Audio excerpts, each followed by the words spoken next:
Welcome to 908 ENT, the podcast. I'm your host, Sal Liberato.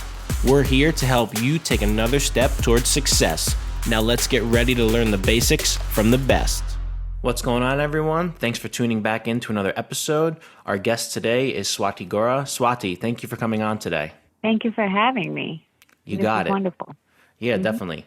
Swati is the founder and CEO of Swati Goorha Designs, which is an award-winning full-service interior design firm serving New Jersey, New York, and Pennsylvania. She also has been featured in major publications like the New York Post, but this is all public info. Anybody can Google you or the firm. What would you really like our listeners to know about you? Well, I am an interior designer, and I really focus on trying to really finding a soul for a home for my clients. We don't try to do things that have been done before. We don't try to regurgitate the same thing over and over. Every new single project that we have is like a new experience for us to learn new things and share them with our clients and create beautiful new homes for them. Yeah, that's awesome. So just to start the show off, I always like to ask everybody, what are the 3 simplest things that lead to success? So success to me is very relative. For somebody, success could be money. For somebody, success could be a beautiful family. Somebody, success could be buying a home. So it's all very relative. But for me, I think to consider yourself successful in whatever relative terms, first one should set the parameters of what success means. So even in a company, what do you want to be? You want to be $1 million company? You want to be a $500 million company? You want to be a $100 million company? The way you take your path towards each of these goals is very different. Success could also be just being satisfied and just being happy with what you have, So you kind of need to set the parameters for success. So for me, I think being satisfied and creating beautiful work is a mark of success. And doing just enough projects, not going crazy, and just doing beautiful work is a mark of success.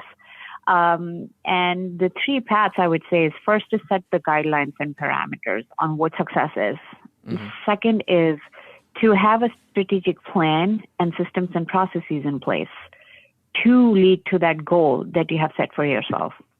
It's very important to have a goal set. And then third is to enjoy the journey to the path to whatever the goal is. I feel like oftentimes we just get so bogged down with the end goal that we stop enjoying the journey towards the end goal. And I think if you enjoy the journey, then the outcome in itself will be beautiful. Yeah, those are 3 great ones. I feel like knowing where you want to go or where you want to be or just having that plan will definitely help you out instead of just being like, oh, I want to do this without really knowing what you want to do or setting that groundwork, like you said. Exactly. When they say well begun is half done, there's something to be said about that, because you only begin when you have a end goal in mind, right? Mm-hmm. So it's so important to have first your goals set and make them realistic. If somebody just makes a random goal, sure, you have to take baby steps towards your goals. You can't just set a lofty goal and not have a real path towards it.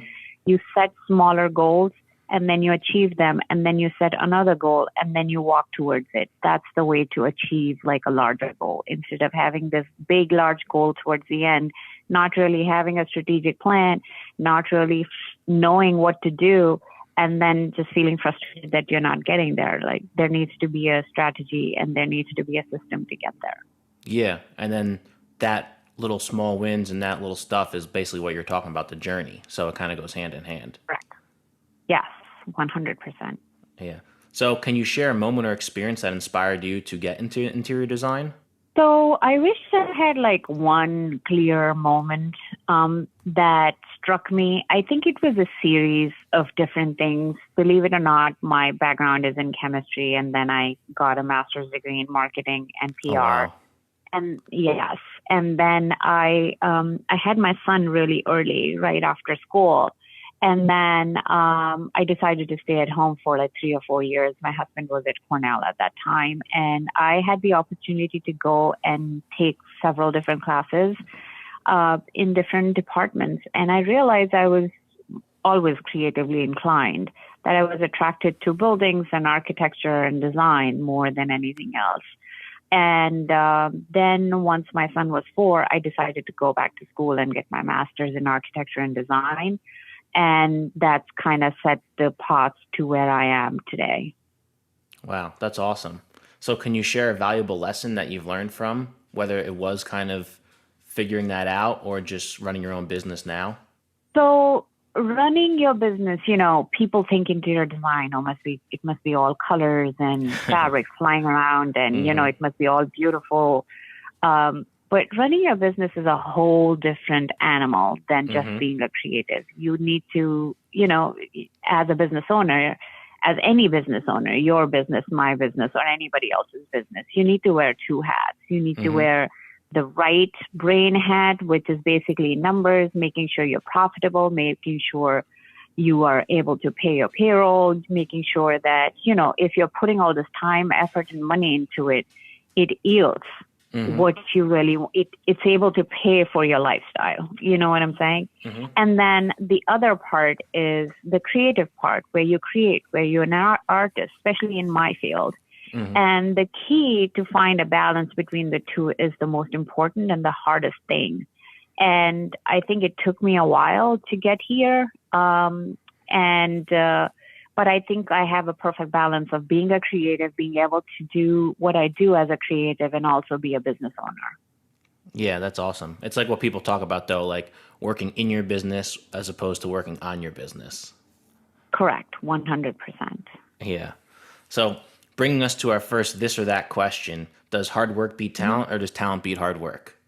I don't really believe in hard work. I believe in smart work. I don't think just logging out is the solution to any problem.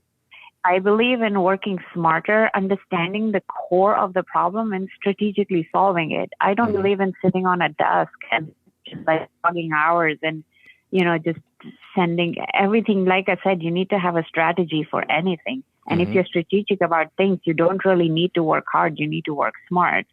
And talent, I don't think there's any substitute to talent. Talent is so important.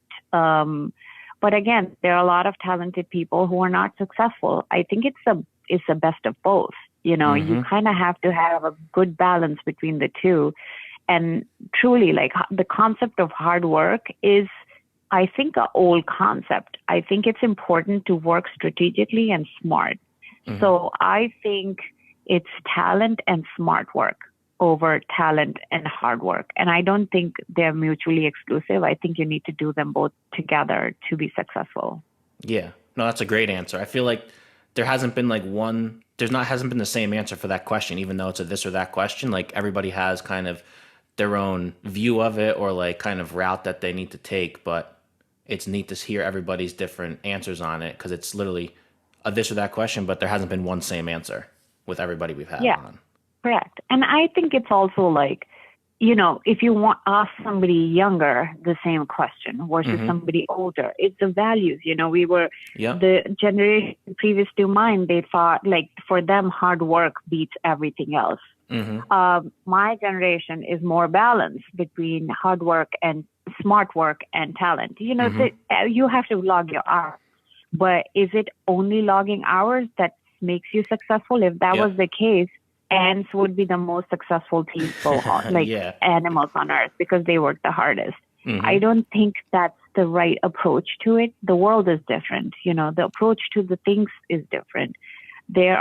You have to obviously put in the work, but just putting in work doesn't make you successful. A lot of people sit on the desk and work like 9 to 11. And when I started my business, I was doing that and I was feeling a little burnt out. I was like really just like working all the time, always stuck to the grid, responding to the clients at 10:30, 11. And then I said, you know what, this is not sustainable. This is not going to work. And I put hard deadlines on what times I would work, how I would work, and what the balance. And I've never and after that, our business thrives and, we have grown significantly. So I've clearly learned from my mistakes that just logging in hours and being collected all the time is only going to burn you out and really not take you anywhere. You need to work strategically, you need to work smart, and you need to have a plan for everything. 100%. And it goes back to what you said at the beginning about having a plan.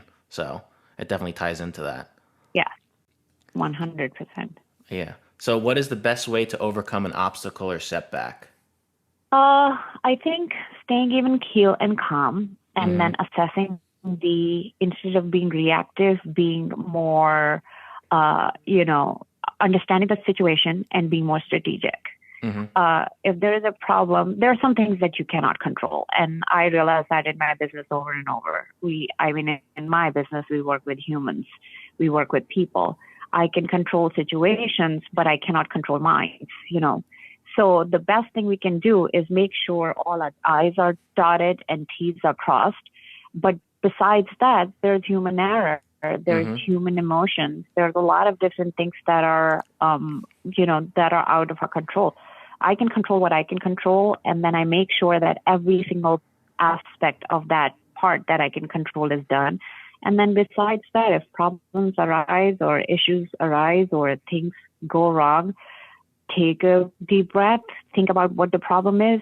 And instead of presenting the problem to the client, I always go with a solution.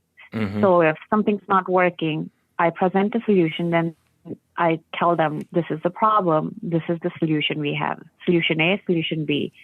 Most of the people are not there to focus on problems. Most of the people understand there'll be problems. They want to see how you problem solve. And so any setback, any obstacles or any problems that arise, I just think through what the strategy to overcome it and what the strategy to move forward with it. And instead of just sitting on it and mulling over it. And then if there is a problem, you find a solution and you present it. Yeah, that's great. I feel like presenting solutions, whether that is in your business or to the client, definitely is helpful, because just focusing on we can't figure out this room or we can't figure out this specific, color going on, it's just not helpful to anybody. Yeah. Most of our problems are the plumber came in and now the pipe cannot be found, or the electrician has this issue, or this was too tight, or when they're installing something got broken. Now, if I say, oh my God, it got broken, what the heck, instead, if I find the guy who can fix it before the client brings to my attention that this was broken, and I say, well, this was broken and I have a guy, he's coming tomorrow to fix it. Now it's not a problem anymore. Do you know what I'm saying? It's already taken care of. That's the way I approach things. Exactly. Yeah, that's great. So what do you think is more important, passion or motivation? Are they different? There's no one answer to it. So whatever you think. Exactly. Yeah. I think passion is very important. And I feel like they both go hand in hand, passion and motivation. If you're passionate, then you're motivated. And if you're motivated, that motivation comes from passion. So I don't think they're mutually exclusive. I think they just go hand in hand. I think both of them are equally important. Yeah, definitely. Because the passion will, bring you through on those days where you're like, I don't know if I want to do it. But if you truly love it, then it's all right, that's where the passion comes from. And then the motivation comes from because you love it as well. Yeah, correct. So I do think that they're not mutually exclusive. I think they're part and parcel of the same thing. Yeah. No, but that's another question that is a this or that question, but every single person has a different answer, which is definitely neat. Yeah. So how do you continue to stay updated and continue to learn, whether that's in the interior design space or just business in general? Any events, books, trainings, stuff that you're doing? So I never think my education is ever complete. Every single thing I do, I learn something new. And our world is just so dynamically changing with information, with, now we have artificial intelligence. So every single day I'm obviously I read books. I'm a reader. And then I do trainings too. There's a CEU where, they're teaching about new products. We have vendors come in and they show us new fabrics, and I read up a lot, and I see other people's work, see what's going on in the industry, see what the new materials are. I do listen to podcasts too. I also travel a lot. So I travel all over the world. Sometimes I'm going to 4 or 5 countries in a 1 year. Oh, wow. And then I, go to museums and I go to different places and I really learn what are the different things that they are doing that are different from the way we are doing. So travel, I think, is the biggest teacher for me. Yeah, 100%. That's definitely neat. Anything you would recommend for them if they're listening to this or looking to maybe get into interior design? Like any just tips or stuff you could give them? Yeah, there is a podcast called Business of Design, which is really good. And they talk a lot about, and then Business of Home has a podcast too, where they talk to various industry leaders. And one of the things I do, like for interior designers, I do recommend is like Business of Home is a great thing to read just to stay updated with what's going on in the industry. It's a newsletter that comes every single morning. It's almost like it's a magazine, and they send in a weekly newsletter, and they talk to a lot of industry professionals, and they talk to a lot of different people on how they're running their businesses, any particular tips, what's going on, how do you do payrolls, how do you do invoicing, and all these different things that go along with the business. And they are amazing to read or listen to the podcast of in terms of, getting started and learning from what the other industry leaders are doing in in their business. No, that's awesome. That's definitely beneficial. And then like any tips or like maybe like first action steps you would recommend to somebody that's looking to get into the interior design field?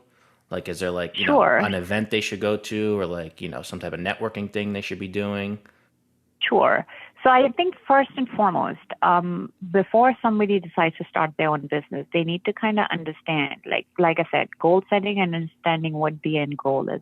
Don't just start the business just because everybody is doing it or somebody is doing it. Yep. Really understand what you like about interior design. If you just want to be creative and just want to do design work, it's best to, go work for somebody else. Because when you become a business owner, you are a business owner. There's, like I said, 80% of it is business. Only 10 to 20% of it is design and creative work. Everything else is where's what, inventory, back-ordered items, ordering things, fixing things. Basically, problem solving is 80 to 90% of the job, and creative part is 10%. If you want in your life that you want to do 80% of creative work in interior design industry, probably opening your own business is not the move. And that's kind of that's why what your end goal is so important to figure out whether you really want to go down that path.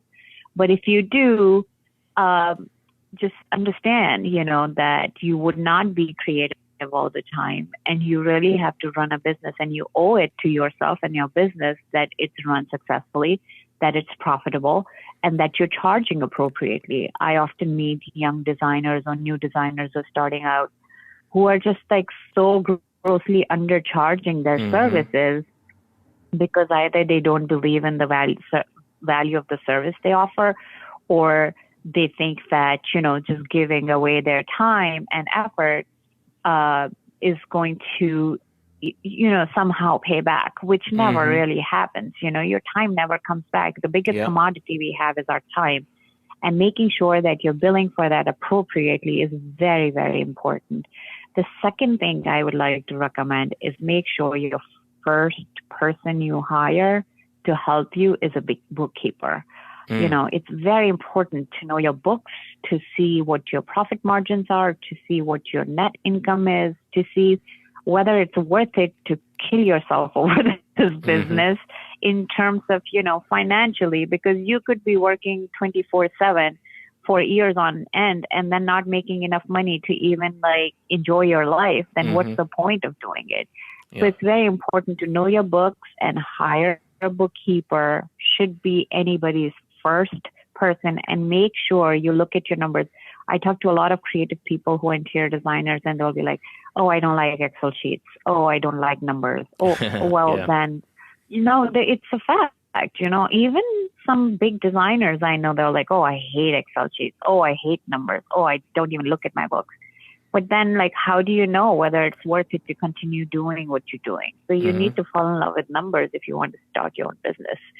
And if you're not so inclined to do that, then I don't think it's a good idea. So, really, before you decide to start your own business, think through what you're doing. And once you do, make sure that you're aware of what's going on in your business and make sure that you know the numbers. Make sure you look at your numbers every quarter to see if you, and setting that goal at the beginning of every year. Okay, I need to do this is my revenue target for this year. And sometimes you will or will not meet it. Don't beat yourself about it, but at least you know what you have to do differently for the next year. Yeah. No, I mean, that's super insightful for anybody, not just, interior design. Because it's like, do you want to work in that specific field, whatever it is, or do you want to be running your business? Yeah. Because when you do run the business, like you said, a lot of what you're doing is not the specific work of whatever industry you're in. So, like you said, I No. feel like Yeah. that's really insightful for anybody to hear. Yeah. No, 100%. And again, like I said, you need to set your goals in the beginning of the year. Okay, I want to do $1 million net revenue, $2 million net revenue. That'll help you understand how many clients you need to sign on and what should be the amount that you want to sign on. That helps you set up your minimum goals with any clients. And then if you hit a certain number of clients, then you can say, okay, we've hit this number of clients. If new clients come in, then you can be a little more picky. Okay, we are only taking clients with X amount of budget.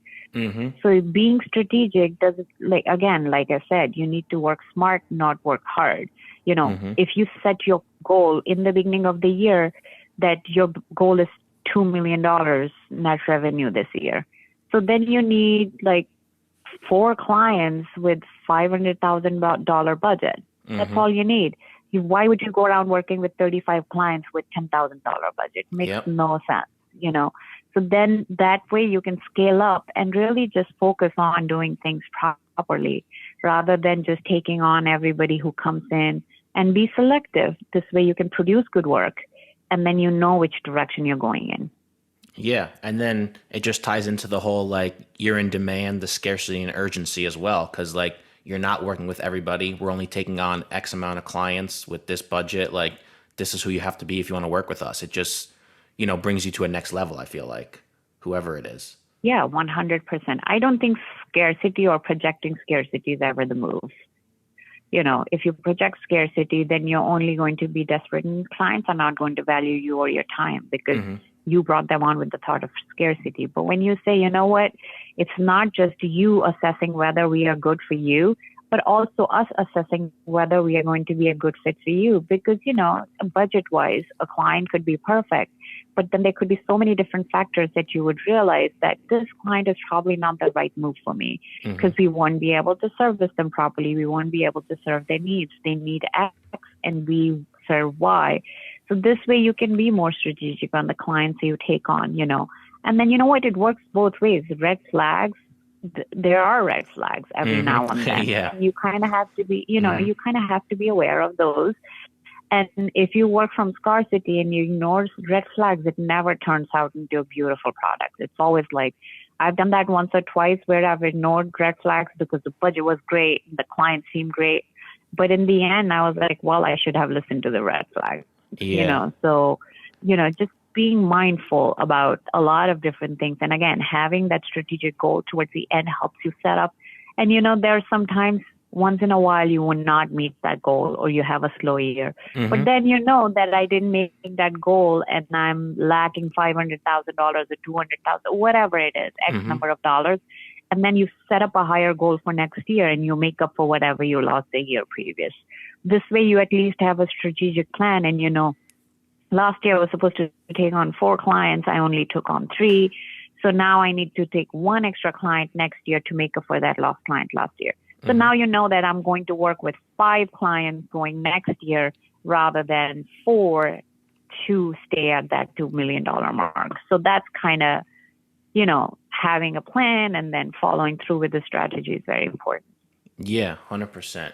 Thank you for that. So as we come to a close here, what's one final piece of advice you would give our listeners to help them take another step towards success? I think being organized and strategic is the most important lesson. And then the second thing that nobody talks about, everybody keeps talking about hard work, success, this, grind, all that. Mindfulness and taking care of oneself is very important, because you are your business, especially for small business owners. We are our business. If I don't show up to work for 1 month, then, the business doesn't exist. It just doesn't exist. Yep. So you kind of have to focus on self-care and also just being kind to yourself the focus is always like work harder, kill yourself over it. That shouldn't be the strategy. This is why I keep emphasizing work smarter, take time to be mindful, take some, set boundaries. I'm going to work from X hour to Y hour. I once had a call with a client who was a big budget client in New York, and they wanted to meet over the weekend. And I was like, I'm sorry, we don't work on weekends. And they were like, well, that's the only day we can meet. I was like, well, then that's that. If you can't respect the fact that I don't work weekend, exactly, then this is going to be a very hard thing for us for future, because I'm not running around on the weekends. I need those 2 days off to really recharge and just be mindful. So I think that's very important, not just working on your business, but also being aware of yourself, of who you are and what you need, and listening to yourself. And if you are all calibrated and working at your most optimum, whatever you work on will be successful. Yeah, definitely.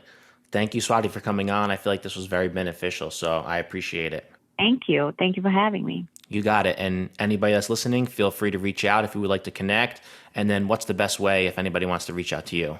Well, you can reach out to us on our website. It's swatigorha.com, SWATIGOORHA.com. And we are also on Instagram. It's at Swati Goorha Designs. You can call us, you can email us, or you can fill out the information form on our website. Yeah, and then I'll be sure to put everything in the show notes below. Thank you so much. Thank you, Swati.